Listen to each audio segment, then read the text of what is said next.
New episode of Escape Reality Star Wars Talk. Sorry, woo. I threw myself off.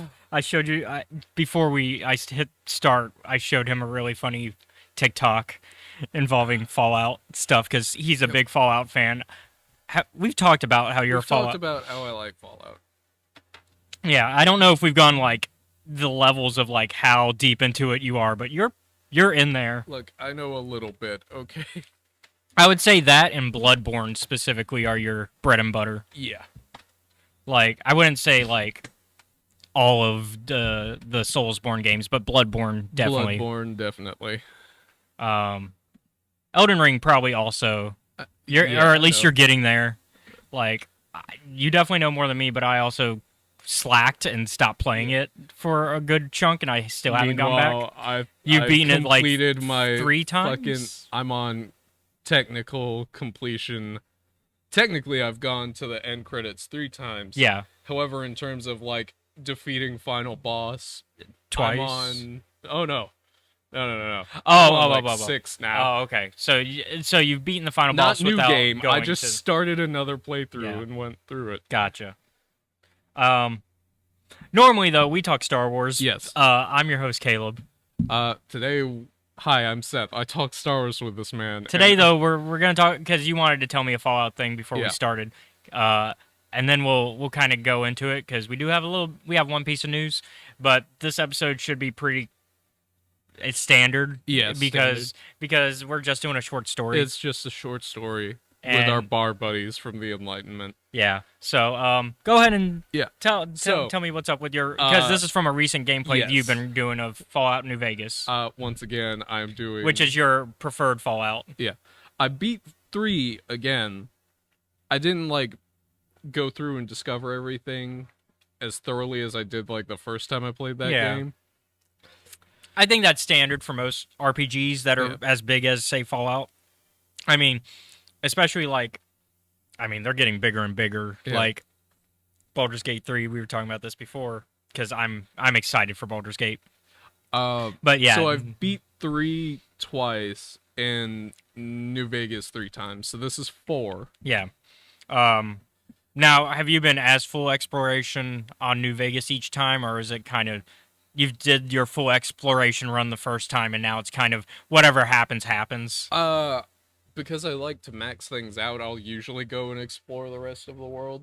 Okay. Like, get that little one that's like, here's everything on the map, and it's just you haven't seen and which ones you have. So it's more of you just prefer the world of New Vegas over 3, which is why you're more likely to explore all of New Vegas and not so with 3. I did explore 3, but I thought the level cap was 30. Oh, okay. In 3, it's 20 for the base game. Oh, and so you capped out sooner than you thought. Yeah.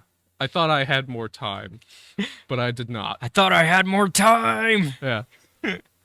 And 3 has some good quests in it. Like, they're not bad, but it's very, like, black and white in terms of the morality. Yeah, 3's morality is very clear-cut. Yeah. Whereas, I noticed this with Obsidian in general, they like to have a little bit more gray area with their morality. Because, it's the same thing with Knights of the Republic. Knights of the Republic 1, BioWare, very clear good and bad choices. Whereas Knights of the Republic 2, you start to delve into the gray of what is good and what is bad, morally speaking.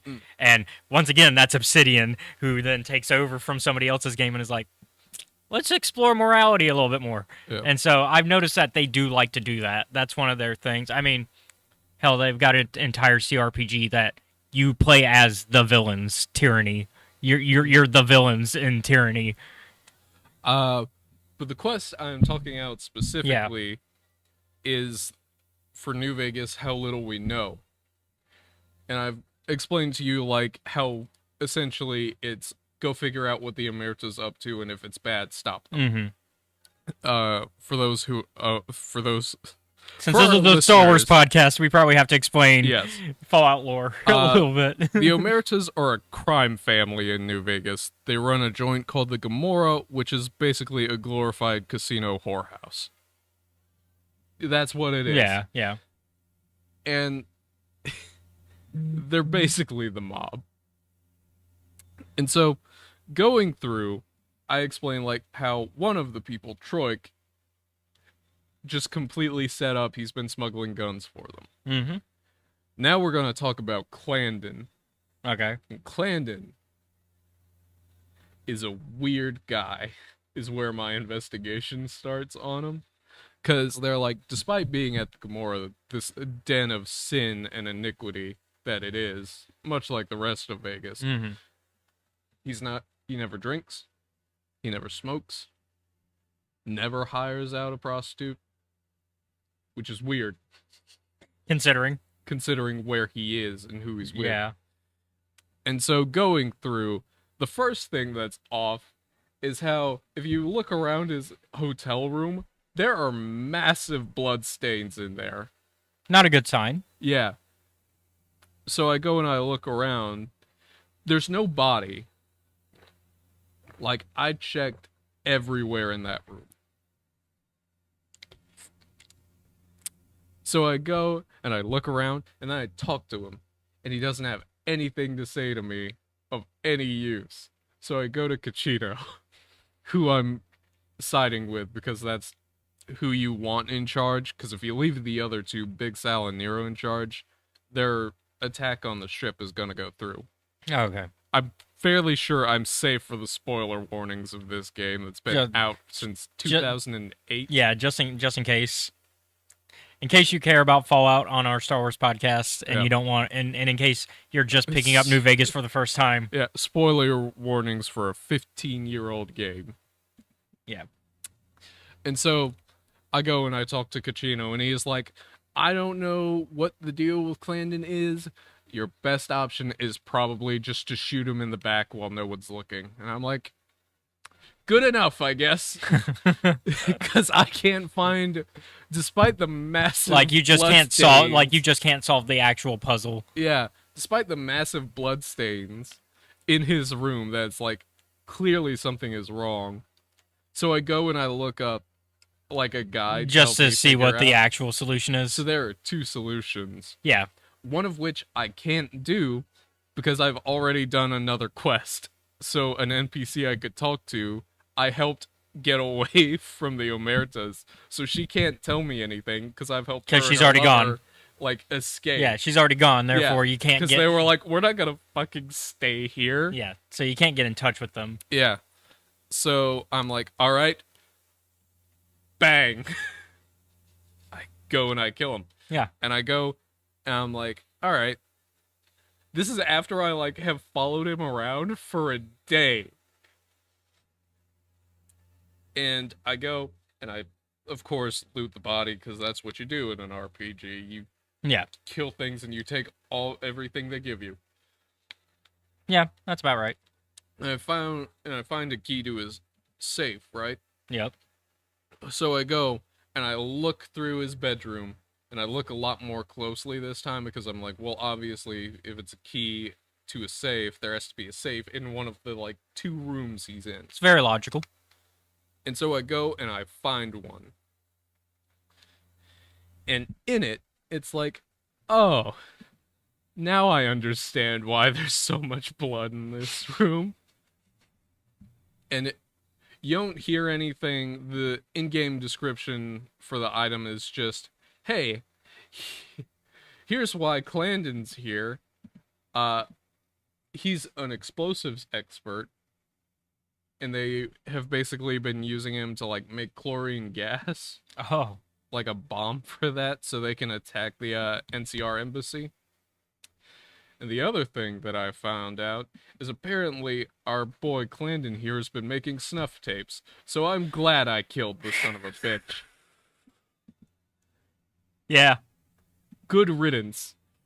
So that's how that quest goes. That's how it goes. Following up with that, of course, Nero and Big Sal, the current bosses, go and are like, they're like, oh yeah, Cachino, by the way, bring your new guy with you. And it's like, hey, they figured out what we've been doing. They're gonna kill us. Here's a pistol. I'm like, I already have a holdout weapon. I have a gun already with me. And so, as we're like brought into the room, he's like, by the way, you might want to shoot them while they're talking. And I'm like, no. I have a better idea. Oh no.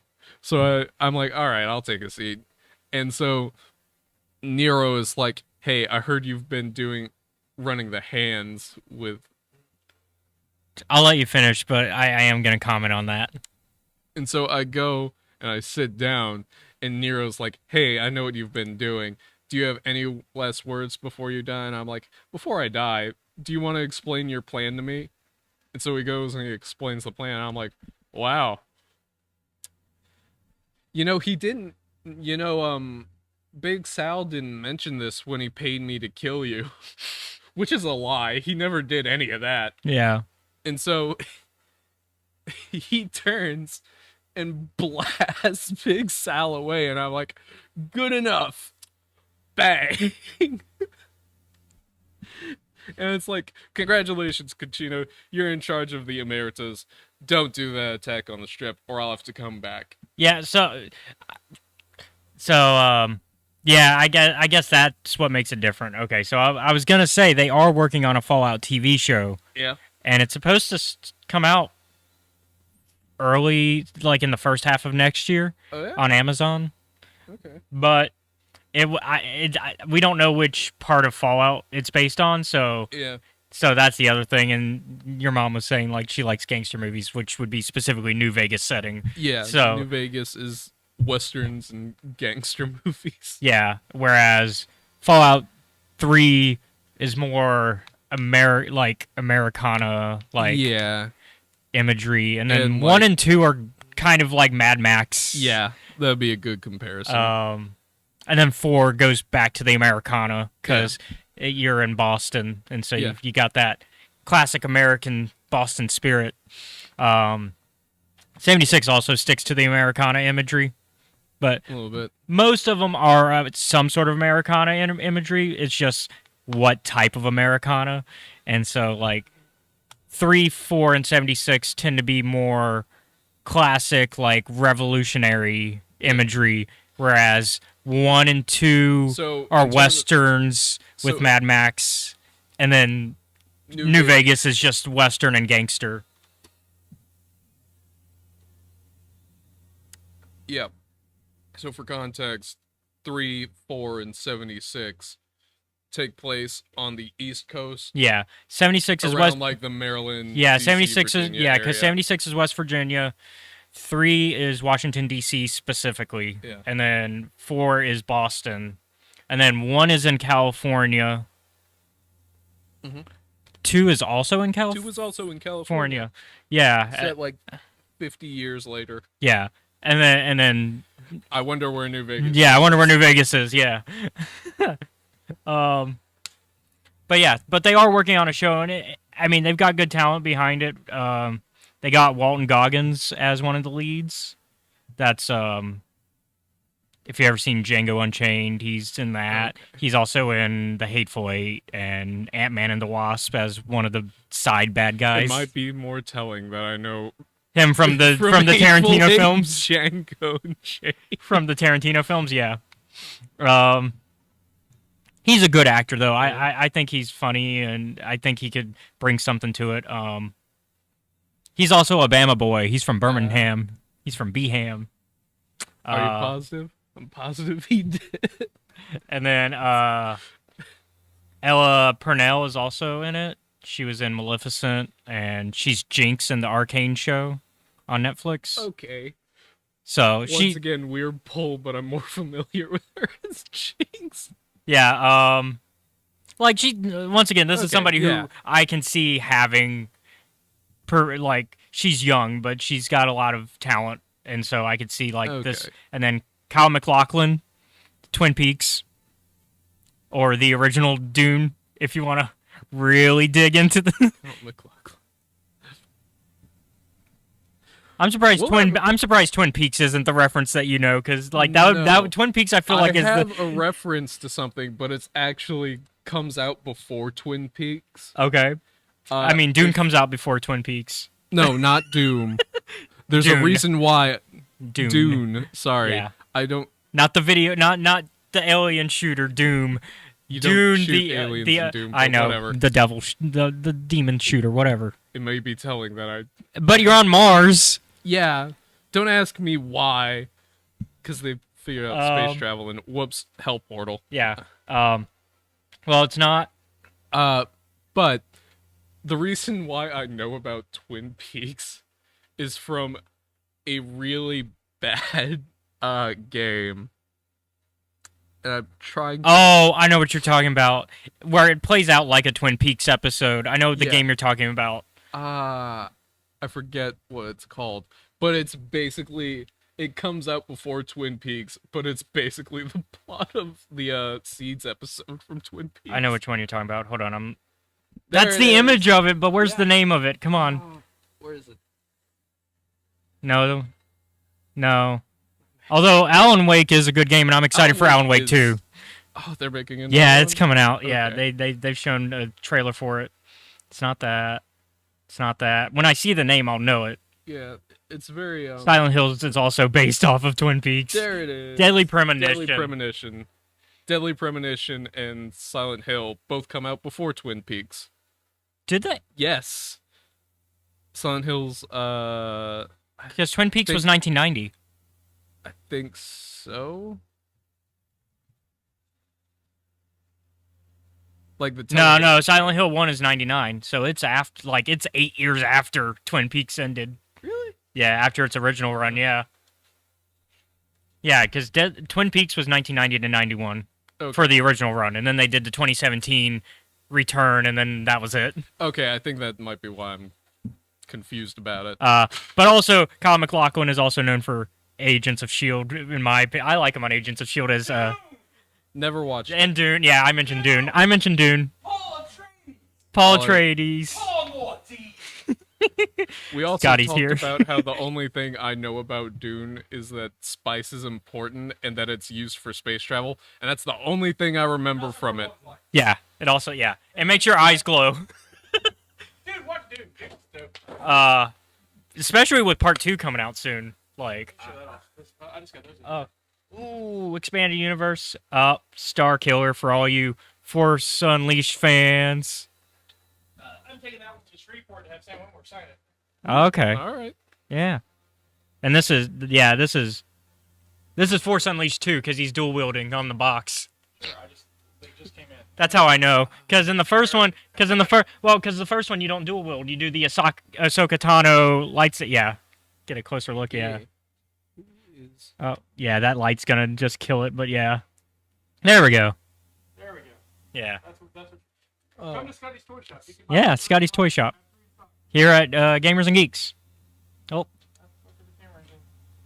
There we I go. was wondering why my phone was ringing so loudly, and it's my dad. Oh. He's... Son, I'm on fire. Help me. But yeah, we were talking. But yeah, we were talking about Kyle MacLachlan because he's going to be in that Fallout show coming out next year. Of course. And then the strangest pull from my childhood, Moises Arias. Who? He was in Hannah Montana, but he was also in the Ender's Game adaptation as the short guy that Bean. no the one that the jerk one, the one that Oh. the one that they Oh, the one that gets they killed kill. by in the bathrooms. I have feeling well, so I'm going to go home. All right. All right. Bye, Scotty. Hope you feel better. Yep. See you tomorrow. Feel better. Thank you. Tired. Yeah. Yeah. Get that rest you need. You've been working hard and doing all that other stuff. But yeah, he was such because Moises Arias was on Hannah Montana, which was a show I did I was just ending my Disney Channel age range. Yeah. So I would still catch it. Plus Like- my sister would watch it. I don't understand all of Hannah Montana lore, but I am familiar with the basic premise. The basic premise is, dual lives, except, one is just a regular girl and the other is a pop star. Yeah. Can someone explain to me what was up with But that? nobody questions that the regular girl's dad is a celebrity still, because he didn't change his name, and then he represents another pop star celebrity. Nobody questioned that. I didn't make the show. Ha! Your mom says you need to be up on your Dune lore. Hey, it's not my fault. Although it is weird that we have like an old VHS copy of the original Dune. Of the original Dune. I don't think I ever watched it, but why would I care? I think you would like it. It's very like you tend to have some appreciation for political dramas to a degree. Yeah, like to a degree. Yeah. But it's space politics with drugs that also are fuel that are also the fuel of spaceships, but also like, give superpowers and yeah. If you told me if I described what I understand of Dune, it is there's space cocaine rocket fuel and people are fighting over it. Yeah, essentially, yeah. But then it's also a story about like essentially the natives that live on the planet against this evil empire, which is also like going back into like part of the inspirations of like where some of Star Wars came from, because the book came out way before the movie and before Star Wars. So once again, George has said that Dune did take like a lot of elements of Dune were put into Star Wars, as were like Flash Gordon and a lot of other classic sci-fi stories. Yeah. Love like old space westerns, bringing us full circle back to Star Wars. Yes. Look at that! I've mastered it. All right. So do we want to get on with the Star Wars side? I guess we could talk about Fallout or another thing. You want to talk about anything? I know we have some news, but if you want to talk about anything other than that. Not really. I mean, if y'all have been watching the channel, the big thing right now for me is Baldur's Gate. So just keep an eye on the channel for that stuff. We could talk about the bear thing, but I don't think we need to talk about No, it. I think the internet knows pretty well what happened yesterday with the bear thing and Larian and Baldur's Gate 3. Yeah. In fact, I was just talking to JD up front. He's one of the people who helps run the store and a good friend of the show. And whenever we're getting drinks before the show, I'll talk to him a little bit to catch up, because he used to be on another show, one of the Mobcast shows. He used to be on the Star Wars podcast, but we don't do that right now. So my only times to catch up with him are when I'm up front. And so we were talking about it, and apparently like he didn't know all the specifics, but he knew like, so they were showing off all the like permutations of character creation, because they were like, oh yeah, you've got all the base races as well as the sub races from D&D Player's Handbook. So just so you know, Baldur's Gate is based on D&D, Dungeons and Dragons. It's a video game adaptation of that type of gameplay. This one is specifically based on the 5th edition, which is the current rule set. That's my basic rundown of how Baldur's Gate works for those who do not know. So in the process, they showed like all the character creation stuff, because people were obviously wondering, what all can you do? And they recently announced that Dragonborns are going to be in it, because that was one of their big announcements before the panel. Yeah. Like Wednesday, they announced that, and then yesterday was the actual panel.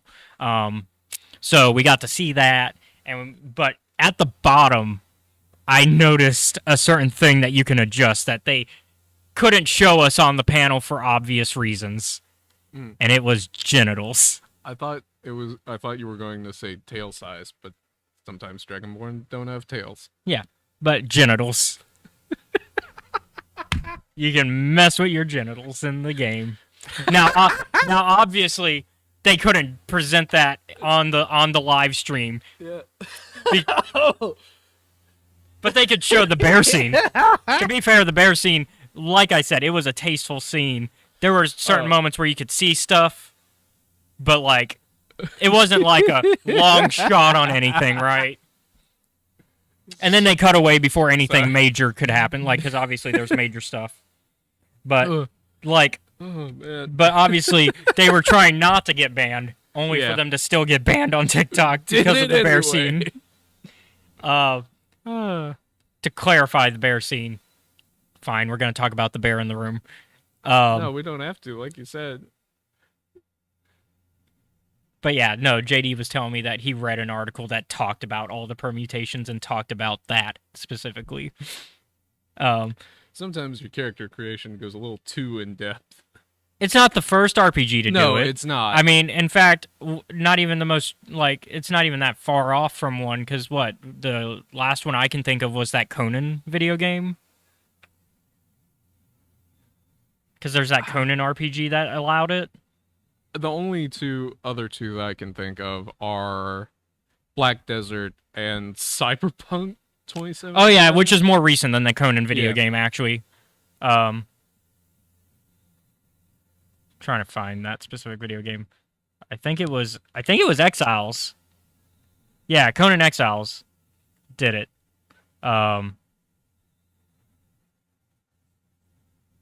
yeah, so because that Conan Exiles was basically their like Ark survival game. I see. So it's survival. Gotta compete with them. Yeah.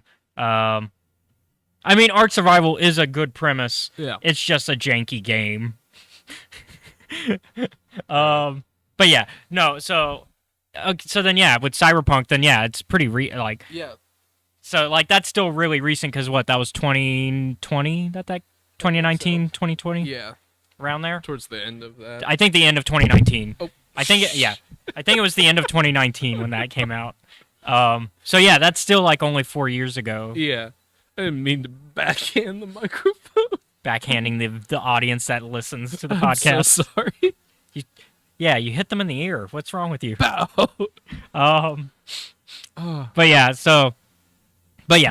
I've been caught up in Baldur's Gate stuff.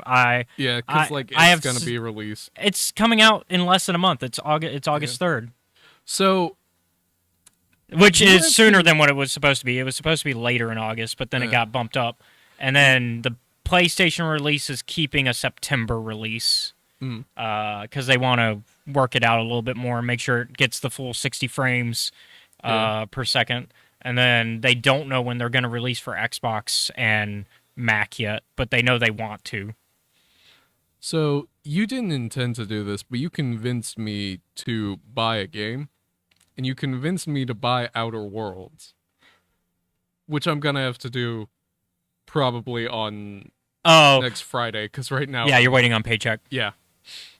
The good news is it's only like $35. Yeah, I was about to say, it's pretty cheap really now. Good for a game. For a game that's as big as it is. Yeah. Like, it's a big RPG, like, and it's... But yeah, because I brought it over Tuesday while we were hanging out, just chilling for a bit. And we were discussing things. Yeah, we were discussing things, and so I was just playing some... And I was doing an all, like, full-on murder hobo run. Yep. Literally everybody I run into... Going on an extinction run. Yeah.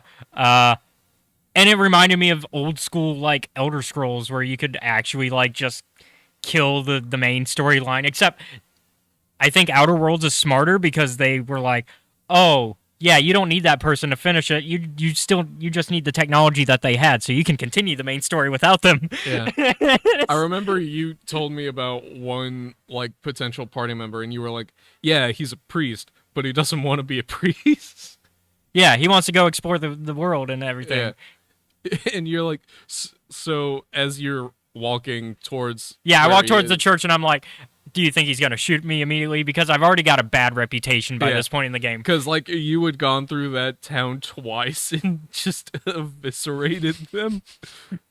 Yeah. And I was like, I think it's a 25-75 shot, 25 in your favor. Yeah, immediately he pulls a shotgun on me. He was not happy. It's sad too because I actually like him as a companion, but yeah. But yeah, I'm glad that I got you interested in it because it's definitely up your alley because it's you like Fallout. I like Fallout. I like Dishonored. You like Obsidian games, essentially. I've noticed you like a lot of their games, so like I figured why not another good Obsidian RPG. I mean, Obsidian is great. Yeah. Yeah. Talking about Dishonored for a second. Yeah. Like, the penultimate level and boss fight for that game is, I think, probably one of the most well-designed ones of all time. Yeah. Because you face your rival character, and no matter what supernatural trick you use, because up to this point, while other enemies have like counters to your supernatural abilities, like overseers have music that can cancel your magic, they themselves don't use magic. Mm-hmm. So some of the abilities you can get are like possession, which lets you possess people, or time stop, which stops Yeah, time. yeah. The Guess names are who's obvious. unaffected by those? Oh no. The best part is when you try to use possession on your rival character, he's like, "Nice try, buddy. But my head's not a place you want to be." And so he forces you to stay there. Oh my god. And then he kicks you out so he can fight you. Oh no. And if you try to use time stop, it doesn't work on him because he's like, neat trick. Yeah. And it's one of those moments because up until that point, no matter who you've been fighting, time stop has stopped time. Yeah. So seeing him move is the scariest thing. I need to. So it's going back to Obsidian Yeah. real quick before we go into our main topics. There's 2 games I need to play that I own copies of, but just haven't sat down to play them. And they're, once again, CRPGs, because I like my classic CRPGs. It's the Pillars of Eternity series, because Obsidian's about to drop their new big RPG, Avowed, and it's supposed to be in the same world as the Pillars of Eternity games, but it's a more Skyrim action RPG, whereas Pillars of Eternity is isometric CRPG in the vein closer to Baldur's Gate 1 and 2. So top down. Yeah, top-down isometric classic. As opposed to first person. Yeah. It's your classic isometric, and it's also I think it's real time with pause combat. So like Baldur's Gate 1 and 2, whereas Baldur's Gate 3 is going more turn based because they want to be closer to what D&D rule set is, and I personally prefer turn based, but I've gotten accustomed to the real time with pause. I don't hate it as much as I used to. I used to hate it because when I first played Baldur's Gate, I had no idea how to do anything with combat because I was like, I'm not winning, and I would do magic builds sometimes, and I'd be like, I don't know how to do these spells fast enough. And then now I understand. Okay, after each turn, each thing I do, I need to pause so I can strategize because.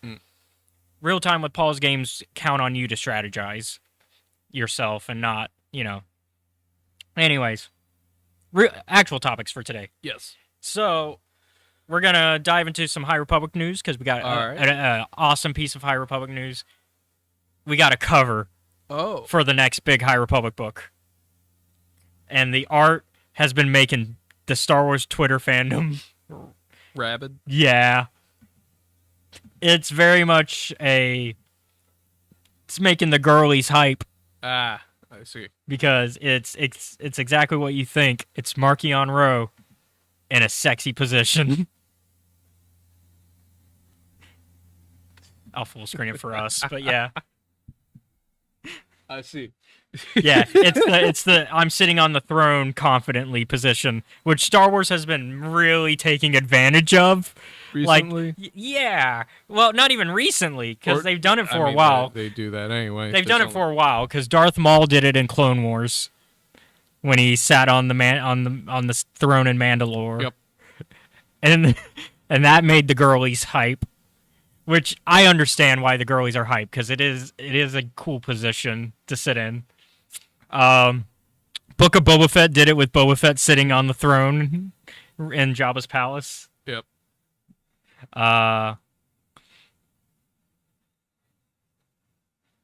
One game.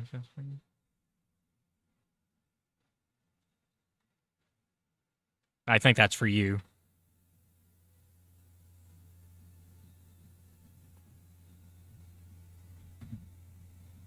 Oh yeah, that's Dishonored. Oh yeah, Dishonored. That's the DLC that's Dishonored. for it. Yeah.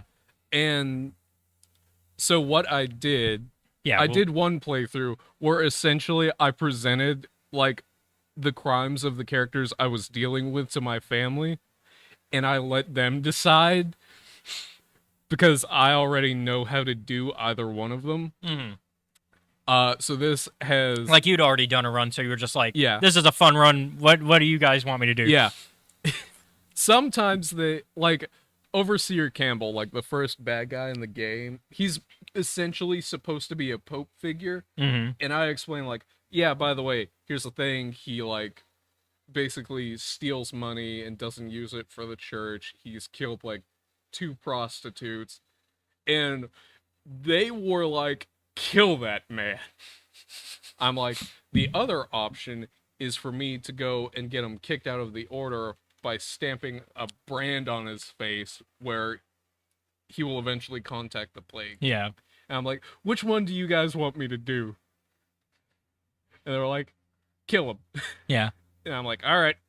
Yeah, in Dishonored, a lot of times it's weird because Dishonored is like we've got your lethal ending and then your non-lethal ending, but 9 times out of 10, the non-lethal is way worse than the lethal ending. All right, I won't kill him. I feel like sometimes the just straight up killing them one is like the merciful ending. Like the one where there's the one where you can choose to either kill her or give her to her stalker. Oh yeah, Lady Boyle. Yeah. And it's just like, giving her to her stalker feels way worse than just killing her. Yeah. But yeah, back to the topic at hand, though. But yeah, and then they also did that position with Bo-Katan recently in The Mandalorian. So, like, yeah, it's a position that Star Wars likes to lean into. But yeah, I like the cover. And then, of course, they talked a little bit, they gave a little bit more description of what's going on for Eye of Darkness. Oh, yeah? So one, it's being written by, we already knew it was being written by George Mann, which I'm excited about. We've liked George Mann's work. He did a lot. He's done a lot of the short stories, especially for this phase. And then he did Quest for the Hidden City. So, I like what George. I don't think he's done an adult novel yet, so this will be his first of the adult novels. I feel like he's done at least one, but I don't remember which one it is. Oh no, you're fine. But yeah, I think I don't think he's done an adult. At least he hasn't done an adult High Republic novel. I'm double checking myself right now, though, just to make sure. Oh, he's done some Warhammer books. Ah. He's definitely, like, in the genre fiction world. Why is it not showing his Star Wars books? Maybe he's...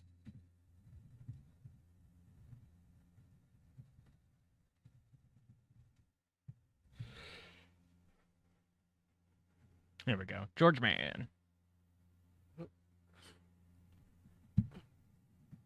Yeah, all he's done is the Myths and Fables short story collection, Dark Legends short story collection, the Life Day Treasury, which is another short story collection. Oh yeah, he did Showdown at the Fair, which is the kids' version of the events of, it's the picture book kids version of the events of Phase 2. The Rising Storm book specifically, okay. So like the actual fair. He also did Galactic Tales Inheritance, which we liked. That's the Dexter Jetster story. He did the Tales of Enlightenment, New Prospects, Tales of Enlightenment, A Different Perspective, The Unusual Suspect, Quest for the Hidden City. He did the Battle of Jeddah, which such a great audio drama. He's did the first issue of The Nameless Terror. Maybe I thought he did, like, the Battle of Jeddah is why I thought. I guess that could be an adult novel, but it's an audio drama. It's an audio drama. Which isn't a book. No, but I'd say it's just as impressive because it's a script. Like he essentially wrote a movie, but for the ears. Essentially. Yeah. I mean, oh man. But yeah, I'm excited to see his first Star Wars adult novel, because Eye of the Storm is the first adult novel in Phase 3. Yeah. So I'm excited. And they also dropped, though, that there are certain Jedi stuck behind, because you know how at the end of Phase 1, Mark Yonro created his little barrier? There's some Jedi stuck behind enemy lines. A certain Avar Yeah. is stuck there. Avar Chris is confirmed as being stuck there. Meanwhile, Elzar's on the other side.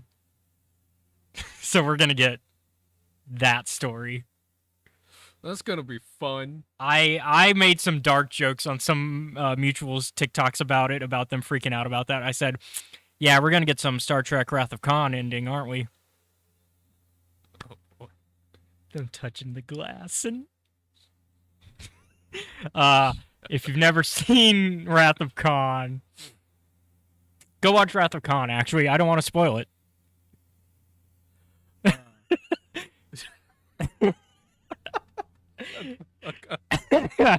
You know I'm right. You know that's what's gonna happen. I know.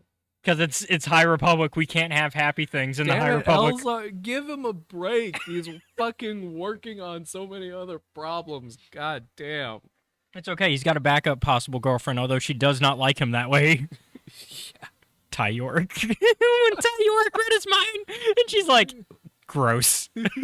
I don't think Ty York likes anyone that way. No. But it was funny because of the whole, like, in Rising Storm when she reads his mind and she's just like, yuck. Ty York's like, I am not a Jedi. Don't touch my lightsaber. But yeah, no, I'm excited for Phase 3. Yeah. I'm excited. Well, I'm always excited for Star Wars. More Star Wars is always good to me. Like, we were listening to the next upcoming book because I got my advanced copy and I've been listening to it. Yeah. I'm excited for Inquisitor. I've been enjoying it. Rise of the Red Blade. Rise of the Red Blade. It's pretty good. Rise of the Red Bleed. Got it. Red Bleed, because you got to bleed your crystal. Yep. First time ever saw that happen, like, on screen.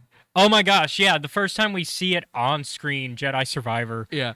I thought it took longer than that. I think it's a misconception because of the Vader comic, which is the first time we visually see it, but it's not the first time we see it on, like, because the Vader comic does it first visually, because it's a comic, but the first time we actually saw it in, like, a visual medium, because technically comics aren't considered a visual medium. When you say visual medium, usually you're talking about video games, movies, TV shows. Yeah. But the Darth Vader comic does it first, and we go through like his inner quest to bleed it, and so that makes it take longer. But probably in reality, if we were viewing it from an outsider perspective, it would probably been like that. Yeah, because it took like 20 seconds. Yeah, whereas, well, and also I think in the case of, spoiler warning, I guess, for Jedi Survivor, even though we already had our Jedi Survivor episode. Yeah. That character is already... Dagan is already... Well, Dagan is already so far into the dark side, I think that's why it was also easier for him. Yeah. Because Vader is still struggling when he does it. Like, Vader is still struggling with his light and dark. Whereas Dagan, I don't think, has any qualm about... Like, he has no qualm. But then again, I don't know, if you were left in essentially... Oh, we got another viewer. Oh, hey, Aunt Katie. But yeah, like, Dagan had no qualms about what he was doing. Like, because he was already, I would argue he was already fallen before he got into the tank. Yeah, of course. Because that's why his best friend had to cut his arm off. Also, like, most of the time, I think, back to tanks, while people are usually put in there while they're unconscious. Never for that long. Never for that long. So the alternative is, no wonder he went evil. You essentially put him in a sensory deprivation chamber for like 200 years. Yeah. And then didn't think he would be, you know, a little miffed when it got out. I mean, I think he was going to... Look, he was going to be evil either way. Yeah, it was already, like, I think he had already made that decision. Like, looking at that guy, and, like, where, not looking at him, but, like, where he is. The path, and his the path journey. to get there. Yeah. No, I mean physically, like, how you get there. Everything about that should read, well, do not wake this motherfucker I was thinking up. just what we learn about him, though, as a character. We learned that his journey, he was already, like, on this path of dark side. Yeah. Like, he was working with Ravis already, Yeah. and Ravis is, while honorable, not a good dude. Ravis is very much like, I hope you're strong, because if you're not, I don't care.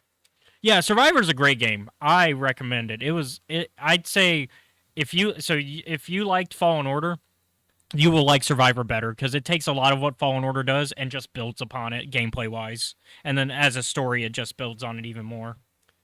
Oh yeah, Diablo 4 is big right now. Yeah. I've been running through Diablo 1 lately. I'm not big on Diablo, surprisingly. Diablo 1 is nice. I actually like it more than I thought I would. I like the story of Diablo, but you just I don't can't get like into the gameplay. Yeah.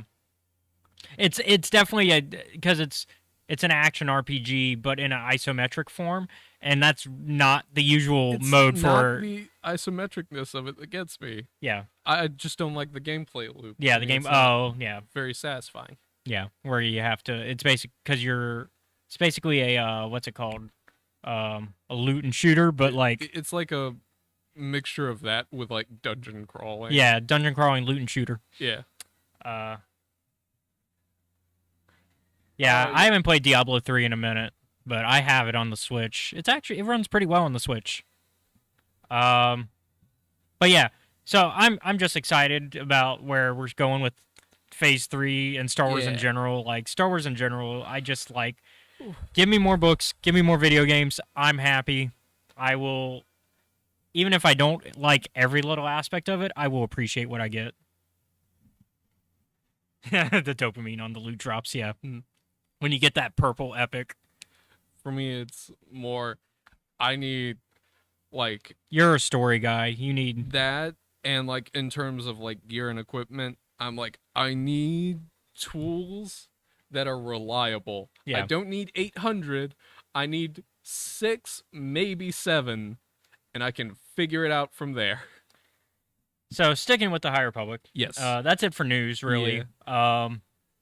So today we're talking about the last short story for the Tales of Enlightenment. Last Order. Yep. And we also now confirm what I assumed was going to be the next set of short stories, because at the end it tells us that we're going to get Return of the Jedi short stories. Makes sense. We're still in the 40th anniversary of Return of the Jedi. Going to keep that 40th anniversary thing going. Yep. So how do you feel about them keeping Keth's seat open? Let's just start on the rough questions. I get it. So for those who don't understand, spoiler warnings by the way for Tales of Enlightenment, and also a lot of Phase 2. Yes, because it covers a lot of Phase 2 ground. Keth is dead. So because Keth died during the Battle of Jeddah. Yes, for Keth Sarapath was basically like not quite. He was the everyday man character. Yeah, and he worked essentially at like a museum for Force artifacts. Well, so he worked for a church. He was like an altar boy, but like he was like a weird mix of those. Yeah, like he was an altar boy who didn't like he didn't serve the church specifically, but he was like their janitor, basically. But he died unfortunately while taking care of the ambassadors that were there to help with the Irem and Aeronautic peace treaty. That fell through. Salandra really tried to protect him, but yeah. And it also so we get to see our friends from the bar that were friends with Keth. Muna, Parali, which Parali is our POV character for this one. Creighton. Love Creighton. He's the best. But yeah, like it's a very understandable thing that they want to preserve his spot. Like they can't keep doing it forever, but for now, I understand. It's their way of mourning him. Yeah. And then we get to finally see Lee Haro in person. Lee Haro is a character. I feel like he's a Jedi that you could definitely get along with and get it like. I was gonna say you could get a drink with, but that's exactly what he does in this Yeah. in this short story. You get a drink with him. Like this is a Jedi you could sit at a bar with and have some fun, cool stories told while like sharing drinks. Ironically, he's also, I believe, introduced to us in the short, very first Tales of Enlightenment. Yeah, he's introduced in the first Tales of Enlightenment, which they mentioned in this one because Yeah. they go, "Hey, wait a minute, we know who you are by reputation because somebody came by and told a story about you." Yeah. And she already sold the crystal that you gave her. And he's like, oh, yeah, that's fine. I That's expected fine. that. I thought that would happen. That's why I gave it to her. Yeah. Lee Harrow is very chill. Yeah. Like, nothing phases this man as far as I've seen. And I love the fact, okay, I love the fact that they leave. So, premise of this story. Yeah. Muna comes in with a Jedi artifact that she bought from a very sketchy dealer from like Yeah. black market guy who like everybody knows is shady scam artist. But he claims that he got it from the protector statue that fell. Yeah. Because as we learned in the comics, the protector is actually a vault of Jedi and Sith artifacts. Yes. And so they mentioned that. So that I don't know why you would. I don't Why trust. did you buy this, Muna? Probably because she thought she could sell it at an even higher price, but I don't know. I don't know what she was thinking. That's the most logical reason. Yeah, But also, I don't know. I'm not touching. And we learned that she only recently is okay with Jedi because of Yeah. the last short story, which was with Maddie, and Yeah. because she's like, yeah, Maddie's cool. So there's at least some good Jedi out there. It's essentially her, like, Yeah. Muna's line of thought. They can't be as bad as I thought they were. And they, of course, know that Solandra's not that bad because she did everything Yeah. she could to protect their friend. So, There's at least Okay. 2 Jedi that they can trust out there. 2. I'm not sure how they feel about Everybody else, Mac Vetus, Vildar Mac, Vildar Mac, because he just came in and caused a bunch of problems when he and Ty, in fucking Tay Sarek, yeah, Tay Sarek, yeah. Uh, And then they're Which like, is- yeah, Tay doesn't have any any force abilities. What are you talking about? yeah. Creighton jumping in on that is hilarious. But for this story, Harrow comes in. Well, okay. So Muna has this artifact, and she's like, yeah, it's like this puzzle box that I just can't get open. Yeah. Why? One, if there's anything I've learned is never try to open puzzle boxes. Especially if they're magical puzzle boxes. Yeah. That's how you get Cenobites. Yep. Those of y'all who like horror films know where I'm at. Don't open that damn box. Or that fucking evil. That's another one. We talked a little bit ago, like Tuesday, about like some things that just look evil Yeah. and how you shouldn't touch them. Yep. Like the Baelit from Berserk. It looks evil, let's be real. Yeah. The Necronomicon from the Evil Dead series, that looks evil. Yeah, That and fucking puzzle box looks evil too. yeah, like and in every version of Evil Dead, it always looks worse Yeah. than the last time. Like, I it- watched I watched the most recent one when it was in theaters, although now it's out for Yeah. everybody to watch. But It got more evil looking. yeah, like it has teeth and everything that Yeah. I don't remember. Like I don't remember teeth in the originals. I thought it had teeth, but it was like a face design. Yeah. This one is just It's got the teeth on the actual pages where it's locked with the teeth. yeah. And it's like these sharp, like almost like just bone teeth, Yeah. not like and so like that's just evil, and it's like, why do you want to open that? So yeah, no. In this case, it's like they explain it's like a black glass, Yeah, like a black obsidian box. Yeah, like because they mention it's glass-like, so obsidian's probably yeah. And Parali's like, "What's the deal with this box?" And she's like, "I got it from this shady guy down at the docks." And And he's like, "Why?" We know not to trust this guy. And like, I thought it looked cool. And they're like, it's about the logic that they use. And they're like, and then everybody else is like, okay, well, have you opened it yet? And they're like, no, I've been trying to. And then we hear, you probably shouldn't. It's Lee Harrow introducing our Jedi buddy, who's like, yeah, no, here's a story about why you shouldn't open that and why this is actually a Sith artifact. Yeah. So we get an another mention of the Old Republic. Yep. Because the Old Republic's been getting more and more frequently mentioned, which as an Old Republic guy, I'm happy about. I'm an Old Republic and High Republic guy, but like I like hearing the Old Republic mentioned in other media, especially in canon. Yeah. And so like it's fun hearing them go, yeah, here's about this time when Jedi and Sith ran rampant. Yeah. And like here's this. They're just everywhere. Yeah, they're just everywhere because we don't. So the High Republic and prequel era is our Jedi are running rampant everywhere. Yeah. The Imperial era, the original trilogy era, is our neither are running rampant. Yeah. Like these are ancient religions that we hear legends of. Yeah, they're like not real. Sequel trilogy is we're coming back from them being just legends, but they're still like on the outskirts, but they're starting to come back more, the Jedi are anyways. The Sith are gone. Cinnabites sounds like a dessert from Sonic. They're not, but they are. I think cinnamon bites are a thing from Sonic, but Cinnabites are not. Yeah, no, and it's a different spelling. It's Cenobbytes, I think. Yeah, I think so. Yeah. Yeah. But yeah, so and then we don't know what happens beyond the sequel trilogy in canon yet. Yeah. Although we're gonna find out because they're working on that Rey movie.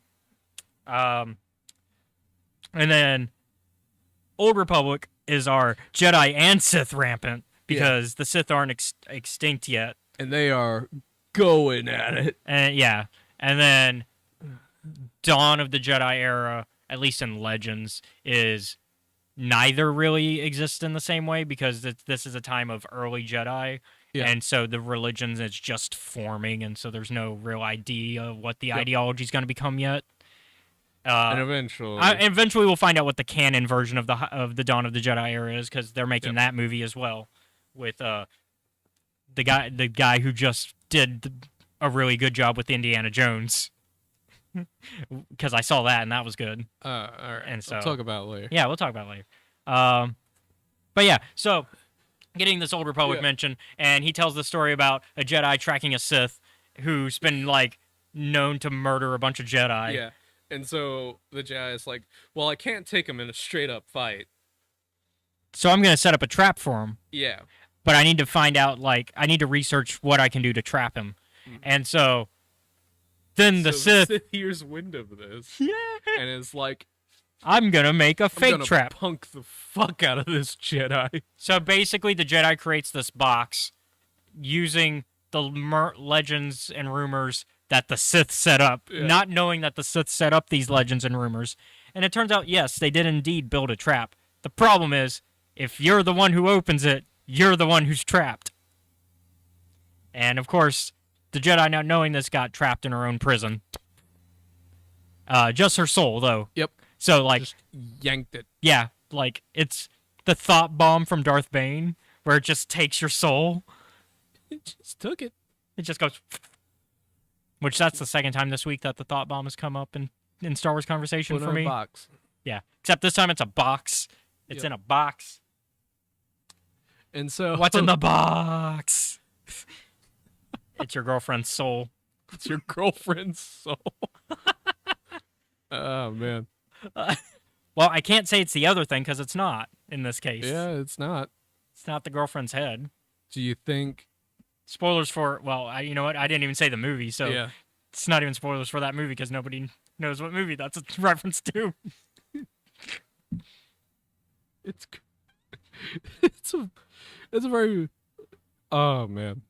Thanks for the subscription. Thanks for subscribing to the YouTube channel, Katie. Yeah, thank you. But yeah, it's So like, and then Lee Haro's like, so do you still want that box? And immediately Muna's like, nope, nope, nope, nope, nope. Which is the smartest decision you can make when you hear this story. But I like to think Lee Haro made it all up. Cause while he's leaving, Pirali walks up and he's like, so is that story real? And he's like, well, it's a real story that I just told. It's really a story. He's like, but is it based on true events? And he's like, If a story's purpose is to entertain, it's to entertain and teach. Not It doesn't have to be based on real events, as long as it was entertaining and it taught you something. Apparently, it taught Muna not to buy weird boxes from shady dock workers. So I like to think that Lee just made it all the fuck up. I like to think that he was just like, I need to get that Jedi artifact out of their hands. How do I do that? Because it seems like something he would do based off this short interaction we've had with this man. Because, like, one, he gets them to give him a free drink, which is the second time that they've dealt with somebody who's like, I just want a free drink and I'll tell you a story. Because that's what happened with, what's her name from the very first story. Yeah. And so that's what happens this time. And so I'd like to think that's my interpretation. Obviously, I think the key to this is that you can interpret it either way. I think that's the key lesson is that Lee's like, interpret it how you want. You can interpret it as something that actually happened, or you can interpret it as something I made up. Either way, you got a good story. And I think that's the lesson, really. Yeah. And so that's why I'm going to interpret it as he made it all up. But obviously, if you think otherwise, do you think he made it up? I think maybe he, at the very least, if it's not made up, it's embellished heavily. Yeah. Personally, I think he fucked with them. Yeah, so you're with me. You're with me. He fucked with them to get that Jedi artifact out of their hands. Yeah. But I'm also like, I also don't care because from what we've seen of this guy, he's a genuinely good dude. Yeah. And also, the first time we ever encountered him, he let himself be caught by pirates so he could hitch a ride to his actual planet. Which also could have been an embellished story because, once again, this was being told by a smuggler who was, like, just embellishing a story so that way she could get some information from Keth and his buddies. Yeah. Actually, no, she was just like, I don't want to talk. I've been dealing with Jedi for the past week. But she was also like, she got a free drink, that's why. So she was like, free drink, and also I need to know where I can sell this kyber crystal. Yeah. So, like... the other best part is that Kraden has now added an additional rule to the Enlightenment. Where you gotta pay for the Jedi's drinks extra. Like, there's a Jedi tax, essentially. Yeah. 3 rules for Enlightenment. No violence of any sort on the premises. No theological debate. And Jedi pay extra for their drinks. Even if they didn't pay for their drinks to begin with. Someone has to pay for the Jedi tax. Which is weird which Muna protests this time because Muna's like, but I already paid for that drink. And he's like, I don't care. I don't care. And everybody laughs and pays it off anyways because they're like, we like Kraden. He's the best. And so that's basically the end of the story. They laugh and pay off the drink, and then they scoot Keth's seat back under the bar save Keth's seat. Yep. Because they give Lee Keth's seat for this story because they realize, oh yeah, Keth would have automatically hopped up and happily given a Jedi his seat. Because Keth is kind of the reverse of Muna in that he like adored Jedi. Yeah. To a degree, it wasn't like a worshiping thing, but it was like he admired them. Yeah. It was an admiration, a respect. And so I think this was a great way to end the Tales of Enlightenment. Because we went through all the fire of the Battle Jedha, and then we got to see months later everything kind of back to normal. And while we did have our bittersweet moment about Keth, we got a happy ending still overall. Once again, short stories should not be skipped, in my opinion. when it comes to Star Wars. Um, I give this 8. It's a good strong 8 out of 10. Yeah. It's a good strong 8. Um, and I'm excited to see the Return of the Jedi short stories, but I'm also excited to see where High Republic goes next. Mm-hmm. And after we get our Return of the Jedi anniversary stories, I'm curious what High Republic Phase 3 short stories we're going to get and where they're going to take place. Because the first Phase 1 all took place on Starlight Beacon. Yeah. Because it was all about Starlight. I guess we can't go to Starlight Beacon again. No. And all of Phase 2 was at the Enlightenment Cantina. Yeah. So they're all location-based. Do we have any theories of where we think? I have no fucking clue, man. Yeah, I'm with you. Like, I just don't know what heavy location is going to be important for Phase 3 yet. Yeah. To where I could make a guess. I guess we'll find out when the first short story comes out for it after they get through Return of the Jedi. They're probably going to do 4 stories that are Return of the Jedi based, because that's what they did for Attack of the Clones, I think, last year, if I remember correctly. Right, it was like 3 or 4 for the Galactic and Galactic Tales. I'm not sure. For Galactic Tales, I think it was 4, because we got Dexter, we got Grievous, we got Zam. I think there was one other.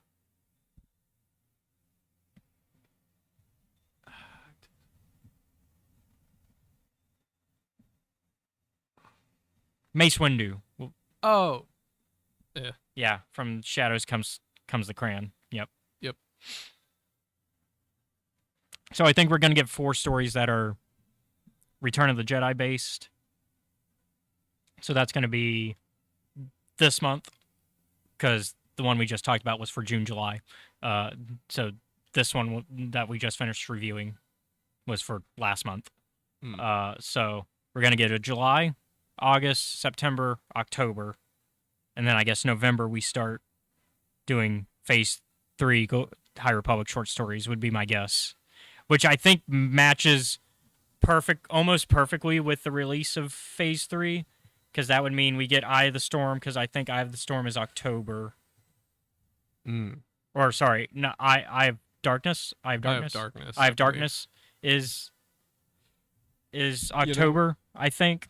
A part of me almost forgot that. No, it's November. That works perfectly. I predicted that perfectly. So that means we're probably going to get because every short story has always been before the first novel comes out.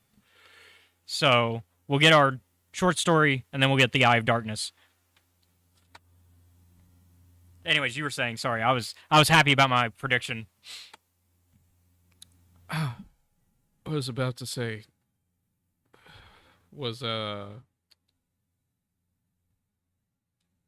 Did I make you lose track?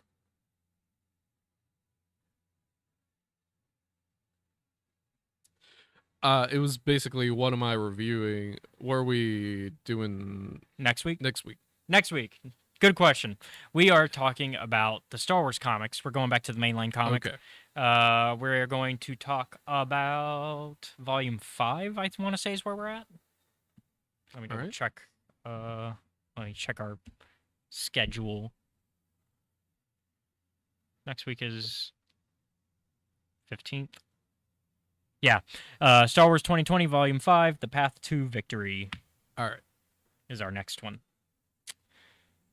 And so we'll try to keep that one about short and sweet like this episode, because I'm also going to a convention next week. Because last second we got for Mobcast, we got invited to Azalea Con. I got work that afternoon, so.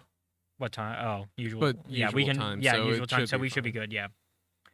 As long as we end about what we're about to here, then we'll be good. Yeah. We'll see you next episode. But before we go, we want to give all of our shout outs. So thank you all for watching. And thank you to all of our new subscribers and viewers on the channel. And thank you to Jennifer Brantley, who is one of our Patreon subscribers. You can find us and support us by either going to our Patreon at patreon.com/Escape Reality Films. You can also watch our stuff either on YouTube, Twitch, or now Kick, and also and those three you can find them at Escape Reality Films. That's the username that's used for those three. You can also another way of viewing us is on my Facebook, because we're also live on Facebook right now, which is facebook.com/Caleb.Lockwood. And so that's another way to watch live. It's also a good way to catch my basically if you're not on TikTok, that's another way to watch my shorts content, because my short content goes on YouTube Shorts, Facebook Reels, Instagram, and TikTok. Right? Yeah. And for TikTok, you can find me at Escape Reality Films as well. You can also find me on Twitter at Escape Reality 94.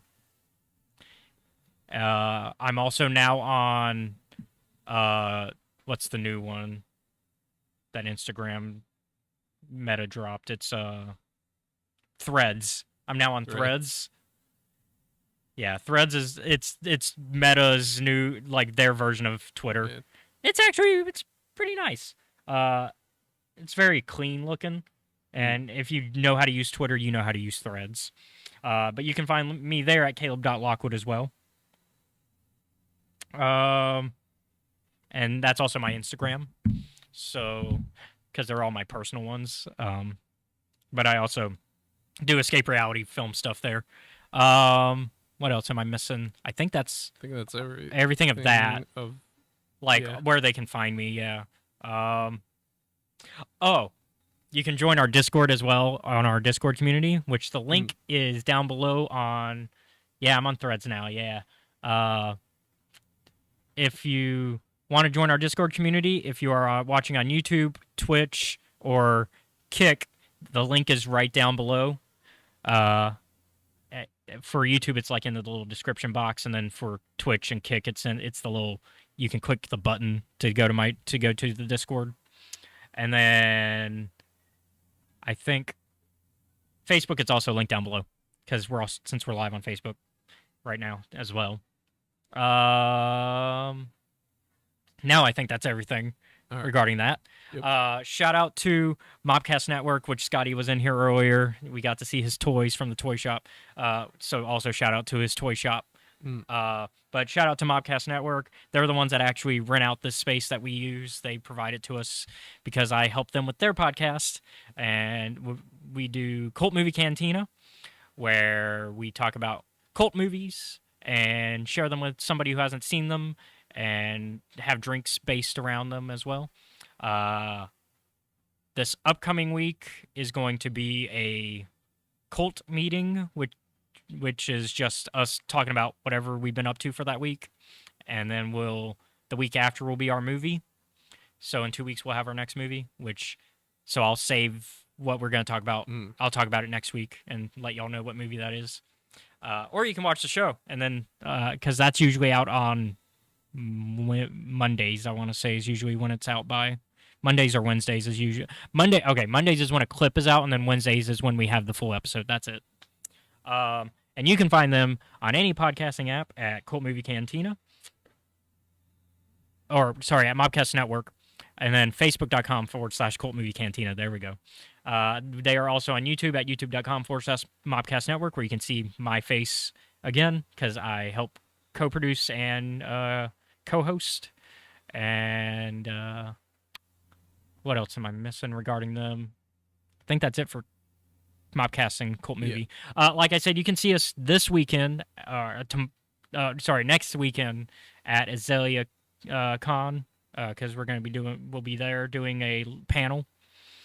So you can see Mobcast crew there. I'll be there. That's at 8 p.m. Saturday, is what I was told. We don't know what movie we'll be reviewing yet. We're working that out.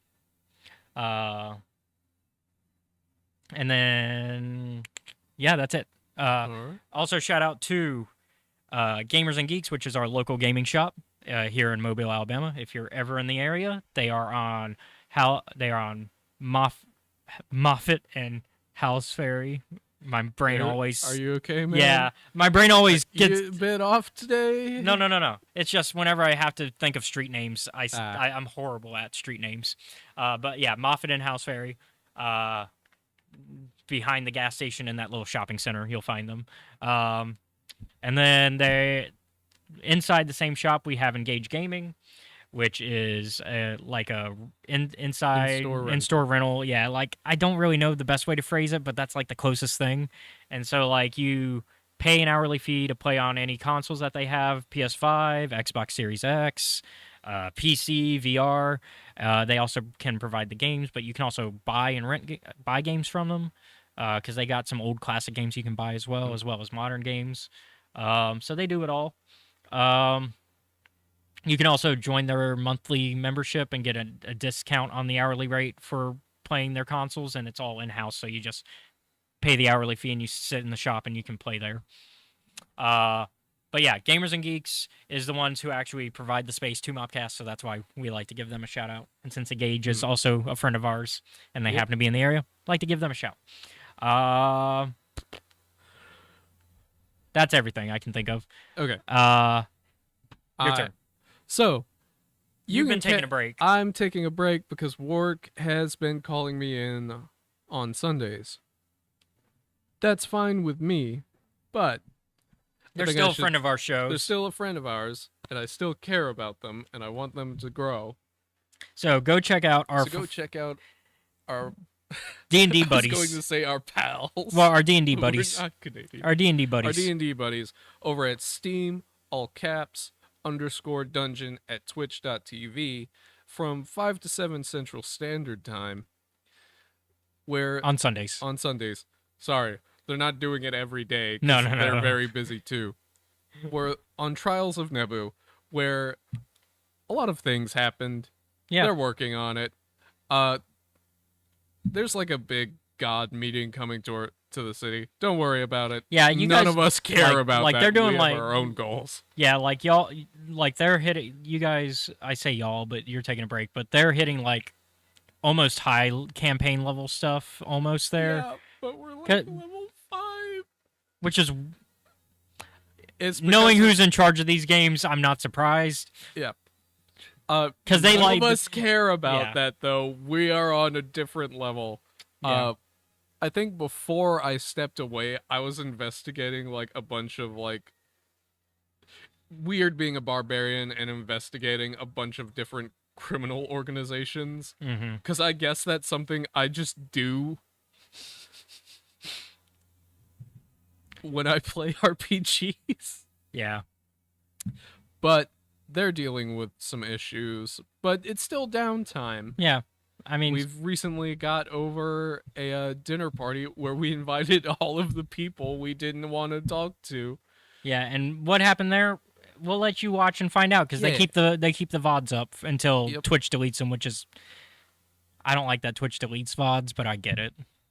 You got to have server space. But that's why I also co-stream on YouTube because YouTube doesn't delete the VODs. Yeah, but that's everything as far as I'm aware. You got anything else? I think that. You can check out my books. I wrote books. Yeah. They're not here today. I thought you had them. No, but not today. Not today. So I have Super Worlds, which is my sci-fi superhero MCU film meets a Star Wars movies type of story. Yep. A lot of political and war intrigue going on there at the same time. You got spies and superheroes and betrayals and all that good stuff that you expect from a good story. And then the Coat Wars is a short story collection set a little bit before the events of Super Worlds, but also during and after, and one story after. And it's all different writing styles. One is like a letter from the perspective of one of the characters. One is like the computer entries of the ship of one of the characters. One's from the in-universe biography of the life of one of the characters that somebody else writes in universe. But then I also have like first person. I use the short stories as my way of like experimenting with my writing styles. Uh, well, unfortunately, JC Tulity, we're almost wrapping up. But for those of you who missed the video, the VOD should still be staying up after. So if you want to catch up and watch, thank you for checking us out. We were talking about the short story Tales of Enlightenment Last Orders, which is part of the High Republic stuff in Phase 2 for Star Wars. But so if you want to check that, if you want to stick around and watch the VOD afterwards, we'll appreciate that. We also talked about Fallout. Yeah, we talked about Fallout and a little bit about Baldur's Gate 3 because we like to talk about. While this is our Star Wars podcast, we talk about everything. Yeah. Because we have no other podcast to do that with. We should just make a standard escape reality podcast. Well, thank you, JC Tulity. We appreciate it. Thank you. And what was I saying? Oh yeah, my other books. Yeah. So then the last book that I officially published is Time Ninja, which is my time travel ninja revenge plot type story, and it's kind of Highlander with with any sort of. I haven't figured out Highlander with time travel. Yeah, Highlander with time travel. I haven't figured out the time travel movie that fits the genre of time travel that this is. Yep. Not quite time cops, but like I don't know. I'll figure it out eventually. But yeah, so it's about a ninja. Sometimes you throw movie names at me, and my brain automatically will go, "That's not a real thing." Time Cops had 3 movies, in fact. Why are there 3 of them? We'll talk about that off air. But yeah, so Time Ninja is like the story of this ninja who seeks vengeance on a time-traveling samurai who killed his family and learns that he now has time-traveling abilities and has to be mentored by the very first time traveler.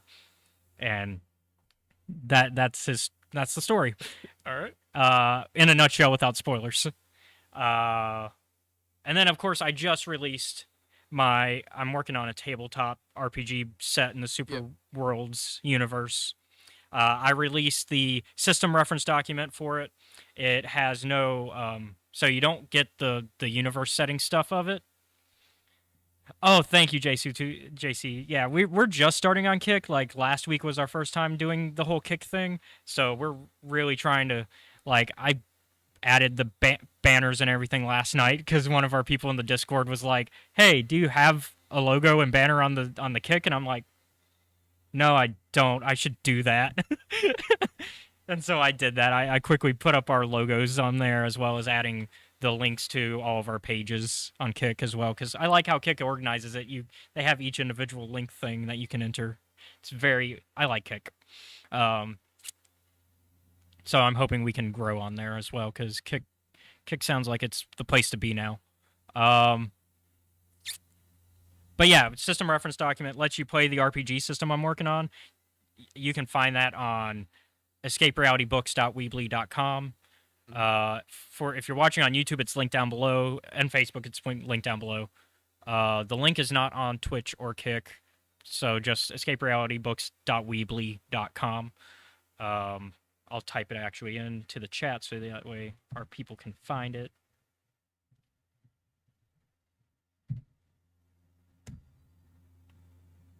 There we go. So that way in the chat y'all can find it that way. And then it lets you just play our system, and also if you want to create your own adventures or campaigns settings with the system rules, you can legally do that. Oh, thank you, JC. I appreciate that so much. The growth is, you guys make this happen. Yeah. I mean, I've mentioned it before, but since you're new here, it's the viewers that make things happen here. So yeah, that's it for this week. Unless you had anything else you wanted to share. No, I don't want to. That's it. Yeah. Okay. We've been working on something on There's the side. a side project, but it's gonna take. It's gonna take a while. Yeah, it's gonna take a while. I am working on it. Yeah. No. I'm not rushing you. There is no rush. No. Yeah. It's if anything, not from you. If anything, I should be fighting myself on finishing some stuff that I'm working on as well. because I have not been sitting down to work on that core rulebook as much as I should be for the Super Universe RPG. But yeah, so we'll see you all next week, same time around 1-ish. Yeah. We had a later start today just because I had to work on some stuff. But yeah, next week around 1-ish Central Time, we are going to talk about Star Wars 2020 Volume 5, The Path to Victory. Yes. All right. Thank you all for watching. I've spoken.